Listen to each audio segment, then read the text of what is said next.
everyone, Sarah Longwell here, publisher of the Bulwark. So I was with Nicolle today for the full hour. We were talking about those racist texts from the Young Republicans. We also did a big segment on John Bolton, weaponization of the DOJ. Thought you'd like it. Here it is. Sarah, it's great to have you back. I want to start with you and ask you if this is sinking in. I've seen some of the poll numbers. Americans overwhelmingly disapprove of using the justice system to prosecute one's enemies. But what isn't clear to me is how many people are aware of this pattern and practice. Yeah, look, I would love to say that the American people are incensed about this, but the fact is the number one thing we are hearing from voters in terms of what they are frustrated about really is the economy, prices, and what they see as Donald Trump's failure to focus on those things and instead focus on things like prosecuting his enemies. And so it's not that they're not aware of it. It's just that they're like, Trump is doing this thing where it's about, making himself happy and going after people he doesn't like instead of focusing on the things that I care about. But what they don't do necessarily, Democrats certainly do, but sort of swing voters who aren't paying as much of attention, certainly MAGA voters, they are less interested in sort of the institutional problems of Trump weaponizing the Justice Department, going after his enemies, and they are more focused on just the fact that Donald Trump doesn't seem to be doing anything for them. It's all about him. Sarah, let me ask you this. We had so many conversations, I think, sharing exasperation that some of these folks sat on the sidelines. John Bolton wasn't one of them. I mean, he jumped into the arena and harshly criticized Donald Trump when all the generals described him as, quote, fascistic to the core and meeting the, quote, technical definition of a dictator. John Bolton, when asked about it, said essentially Trump is too stupid to be a fascist. He didn't, though, go to the next logical step, in my view, and endorse Kamala Harris or Joe Biden before him, as Liz Cheney did. But what do you make of these people without sort of natural constituencies? Tish James has sort of the thunderous, palpable roar of New York behind her, of the Democratic Party behind her. Jim Comey and Bolton are sort of constituentless. They don't have a constituency or really stakeholders. Do you think that makes any difference? Does that change how people see these indictments? They do live in the sour spot of public opinion to some degree. I do think, however, people, as best as I can tell, seem to feel somewhat differently about James Comey than they do about John Bolton. And I think that the reason is that even though, a lot of people look back at 2016 and they've got very negative feelings about some of the decisions that James Comey made in those moments, I also think that people have sort of softened on him. They sort of feel like, maybe he made bad choices with imperfect information, but what Trump is doing going after him is wrong. Also, I think for people who are paying closer attention, they know that his daughter was one of the people that was fired for trying to just uphold the law. And I think that the way that he has pushed back specifically has sort of galvanized people. I mean, I've done a lot of live shows and a lot of focus groups since the Comey indictment came down. There's a lot of sympathy for Comey. I think people feel slightly differently about John Bolton, in part because there's a strong memory of the fact that specifically around this book, when he was writing it, he chose to write the book instead of testify against Donald Trump when people felt like it would really matter. And so there's some frustration there.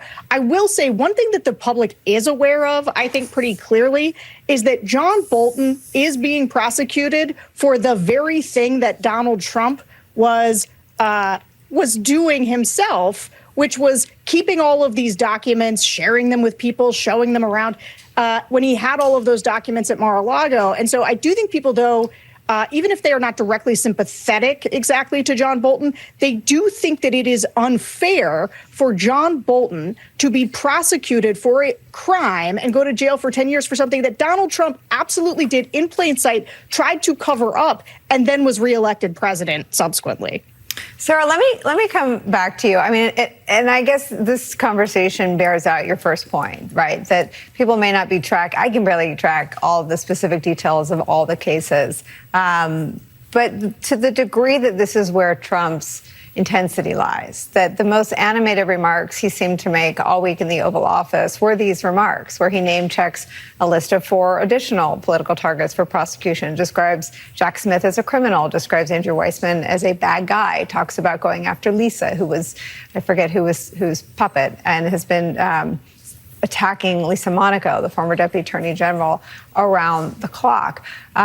Is it that lack of focus on the things that the swing voters, sort of were persuaded by in the final weeks of the election that is a turnoff, or is it the fact that the economy is also a big suck, according to large majorities of the American people, so this looks like a distraction?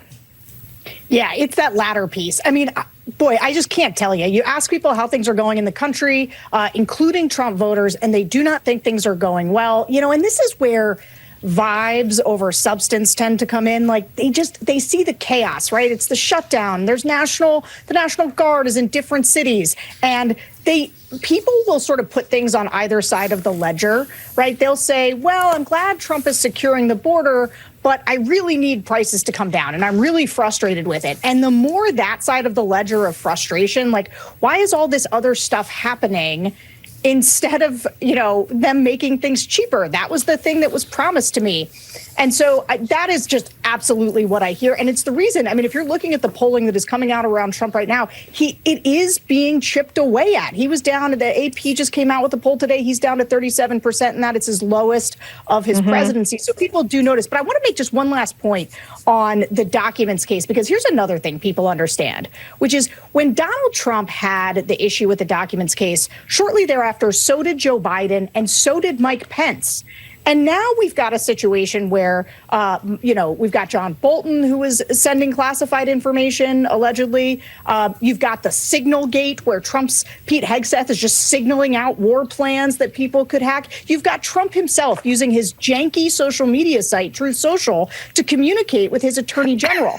Our OPSEC in America is not clean. We have a problem. And if they're going to prosecute John Bolton for this, then my hope is that they use that to reestablish some real guidelines for what people are doing, because it appears that nobody is taking these things seriously. And that I can't imagine there isn't a foreign country now who isn't looking at the way that we are handling our classified information and laughing at us.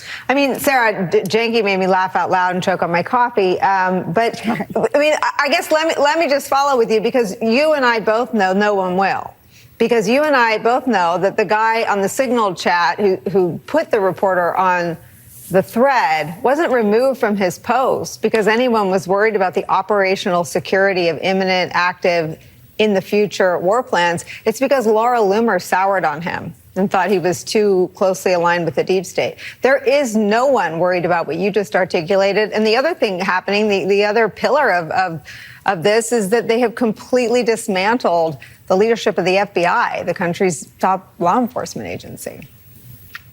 Yeah, I mean, look, we're in a humiliating moment for the United States in terms of the quality of our leadership and what's happening. And I'm mystified every day by the fact that you don't have business leaders, community leaders, military leaders, everybody talking about what Donald Trump is doing. And I know that his campaign of retribution and vengeance has a chilling effect, and people are afraid, and they don't want him to turn his eye of Sauron on them and, focus on whatever, their taxes or something they might have done. But people have got to stop. Everybody has got to find their spine again. And what's frustrating is that there's going to be a march this weekend. There's probably going to be one of the biggest turnouts in history at this No Kings event on Saturday. And average people are going to show up to register how upset they are with what Donald Trump is doing to the country. But America's elites have more or less rolled over. And I don't know. I remember thinking I was the most disappointed I could be in 2018 watching Republicans capitulate to Donald Trump. But watching the rest of civil society do it has been one of the more demoralizing things I've ever seen. Okay, that's the conversation we're going to have on the other side of the break, because that's the one thing that can change, right? The Republican Party is Bruce Willis in The Sixth Sense. They're dead. Maybe they don't know it, but we all do. I mean, it's everybody else. It's the people right now staring at their capitulation plans, whether they're at law firms or universities or businesses or sitting on the sidelines. They could still make a decision in the next 12 hours to show up at a No Kings march. The thing that I was wondering about, that I actually wanted to ask Sarah about, was is what Trump. To me, it seems like Trump it has an incredible amount of momentum right now. It doesn't seem like anything can really stand in his way. But at the same time, it seems like he might be setting himself up for it's politically risky to be so focused on retribution and to be so focused on immigration because there's so many other things that could go wrong. And is there, from the political perspective and from what Americans see when they look at this, is there a risk here in retribution, just not even in the sense of the fact that Americans think that he's not paying attention to the most important things, but that if something were to go wrong and people say, well, what was the FBI up to? And the answer is that they were up to different retribution, conspiracy investigations and such, or at least that's the perception. Is he, at the same time that it looks like he has a lot of momentum, in a much riskier place than maybe he thinks he's in? Look, I think he's in an incredibly risky place, and largely because I hear frustrations with voters that are from all different sides. You've got a lot of the MAGA voters, whether it's the Epstein files or the fact that he's too focused on helping Israel or that he's sending money to Argentina. Everybody is frustrated right now. There's a reason I think his numbers are that low, despite the fact that I think in terms of big picture things, you might say he's had some wins. But the fact is the American people do not feel like those wins are redounding to them.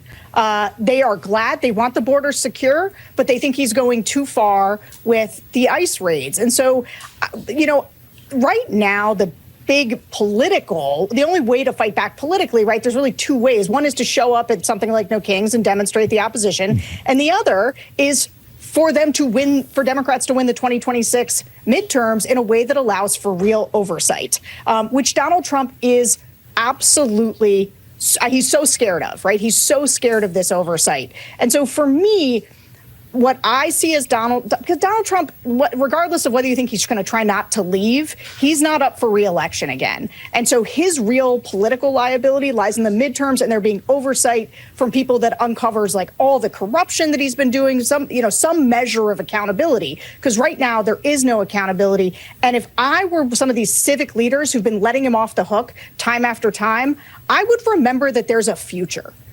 This idea that Trump's not going to be in charge forever, all of these things he's doing right now, weaponizing the IRS, these things can come back at them. He is changing the country we live in, and they will have to live in it later when the Democrats are in charge. And so I think that's the risk, is that people it starts to occur to them that Trump is not forever.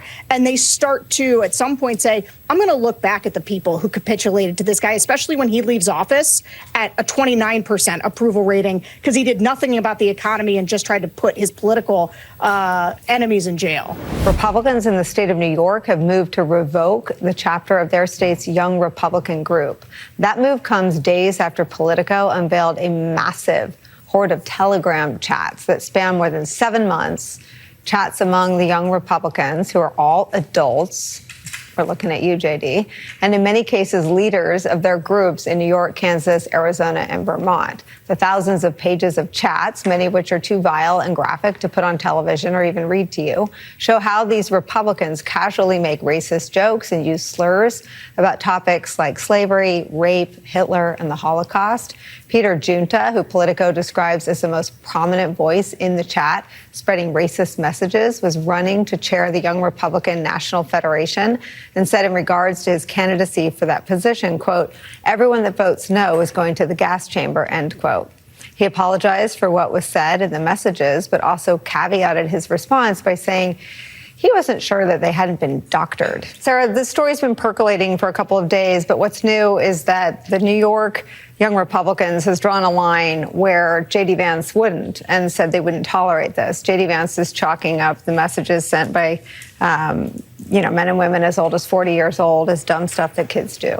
Yeah, well, look, first, and I'm glad that some people at the local level are taking action, but I want to go back to Trump, because it's not just that Donald Trump fans the flames of behavior like this. It's that Donald Trump's own behavior has now attracted people like this to the party. This is not an isolated incident. This is about what the future of the Republican Party is going to look like because of who Donald Trump is and who he has attracted to the party. Look, if you're Nick Fuentes and you're a white nationalist who has white nationalist conferences, or you're Kanye West, who's become a raging anti-Semite, what does Donald Trump do? He invites you to dinner at Mar-a-Lago, and so what? Why are they making jokes about rape? Well, maybe because the president was an adjudicated, convicted of sexual assault, right? Like, who Donald Trump is as a sort of it does vice signaling, right? Everything he has done is corrupt and indecent. And so he is attracting that type of person to the party. And in the 10 years that he's been dominating the Republican Party, he has driven out people of honor. He has driven out, like, it's no good to look back at George W. Bush in some ways, because not only is he no longer reflective of the Republican Party, he is reviled by rank and file Republicans now. And so it is very important to understand that what you are seeing in these text messages, what you are seeing from the vice president, and the reason you're not hearing any pushback from the president is because this is what the party represents now. It has been taken over by, let's just face it, crazy people, many of whom are sort of these racist online edgelords, because that's who Donald Trump attracts to this party. And so that is where it's going. These are not kids. They're not children. They're not 17. They are the strivers who are part of the young institutions that are, one of them's a state senator. You know, like they are in the sort of firmament of institutional republicanism. And so I'm glad that they're being censured in some places, but I don't think that anybody should make the mistake of thinking that this is isolated. This is who Donald Trump has been attracting to the party now for over a decade.